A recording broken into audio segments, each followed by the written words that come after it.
आहे की India AI समिटमध्ये आज अतिशय चांगल्या पद्धतीनं विविध विषयांवर चर्चा चाललेली आहे।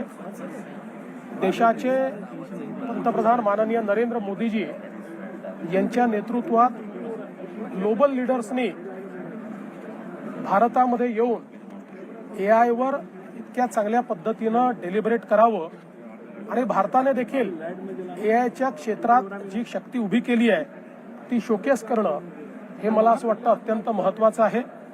आणि विशेषतः या ठिकाणी AI इन ॲग्रिकल्चर या विषयामध्ये एक आत्ताच नुकतं मी भाषण केलेलं आहे आणि AI इन ॲग्रिकल्चरमध्ये देशामध्ये महाराष्ट्राने गती घेतलेली आहे। महाराष्ट्र आज खूप पुढे आहे। विशेषतः आपण जर विचार केला तर आपण जो महाविस्तार प्लॅटफॉर्म तयार केलेला आहे हा प्लॅटफॉर्म अत्यंत देशातला one of its kind platform आहे, ज्याच्यावर शेतकऱ्यांना त्यांच्या भाषेमध्ये कुठलीही इन्फॉर्मेशन मिळू शकते।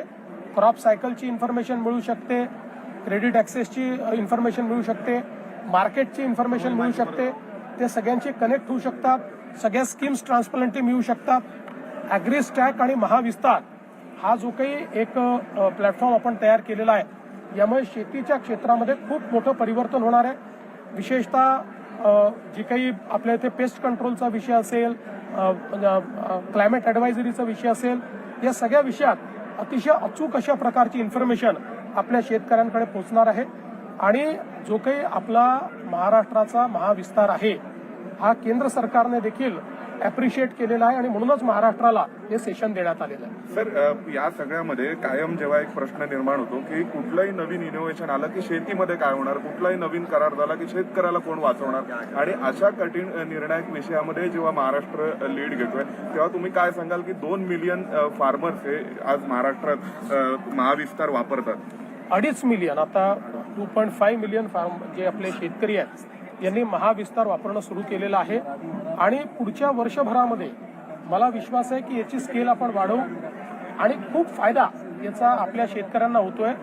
अल्टिमेटली आज ज्यावेळेस क्लायमेट चेंजचा, वातावरणातल्या बदलाचा सगळ्यात मोठा परिणाम हा शेती क्षेत्रावर होतोय, त्यावेळी AI एक असं टूल आहे की जे क्लायमेट रेझिलियंट शेती ज्याला आपण म्हणतो, वातावरणाच्या बदलाचा सामना करणारी शेती, याकडे आपल्याला शाश्वततेकडे नेऊ शकतं आणि त्यातला पहिला प्रयोग हा महाराष्ट्राने केला। याच्या अनुषंगाने कापूस उत्पादक शेतकऱ्यांसाठी किंवा तुम्ही सांगितलं सूचना देण्यात आली मागच्या काळामध्ये AIचा उपयोग करून आपण कापूस उत्पादक शेतकऱ्यांना मोठ्या प्रमाणात ॲडवायझरीज दिल्या, त्यामुळे त्या ठिकाणी गुलाबी बोंडअळी यापासून आपण कापूस उत्पादक शेतकऱ्यांना वाचवू शकलो।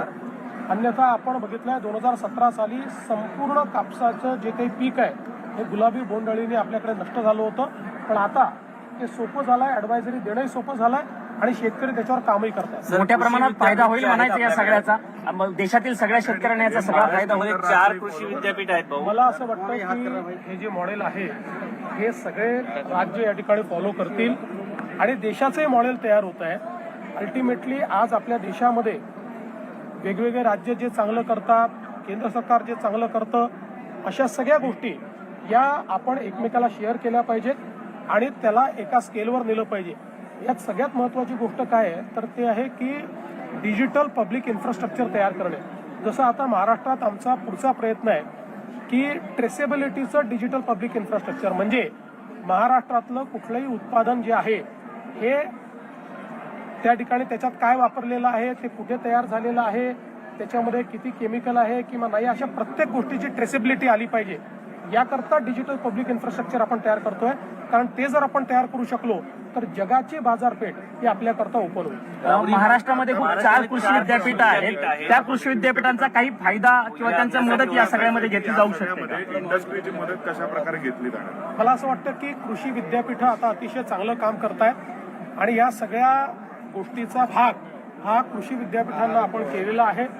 कृषी विद्यापीठ या सगळ्या प्लॅटफॉर्म्सवर आपल्यासोबत जुडले आहेत। जी काही ॲडवायझरी द्यायची आहे त्यामध्ये त्यांची एक महत्त्वाची मदत होते आणि मला असं वाटतं की हळूहळू जो काही आपला इंडस्ट्रीचा सेक्टर आहे हा सेक्टरही आता याच्याशी जुळतोय। सर त्याच्यामध्ये महाराष्ट्रामध्ये बँकिंग सिस्टीमचं इंटिग्रेशन करण्यासंदर्भातही काही विचार सुरू आहे का?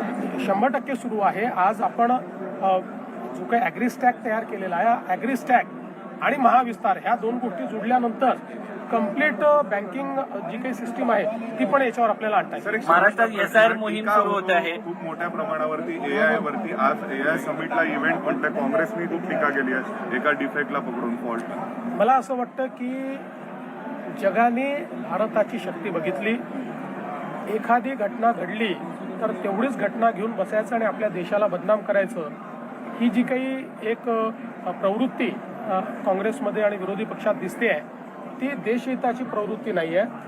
किंबहुना त्यांनी जर हे बघितलं की जगातले हुज हू AI करता भारतात येतात आणि या ठिकाणी भारताने AI मध्ये केलेलं जे काम आहे या कामाची प्रशंसा करतात, हे महत्वाचं आहे. सर, शेवटचा प्रश्न आहे, टेक्नॉलॉजीची सुरुवात आहे असं म्हणतात. देशाकडे जाणार आहे. बोलतात, तुम्ही कसं पाहताय?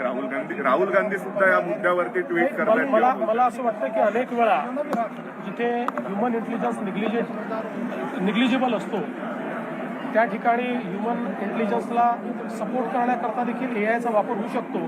त्यामुळे राहुल गांधींनी रिस्पॉन्सिबल AIचा वापर केला तर ते असं बोलणार नाही. धन्यवाद सर. आपल्यासमोर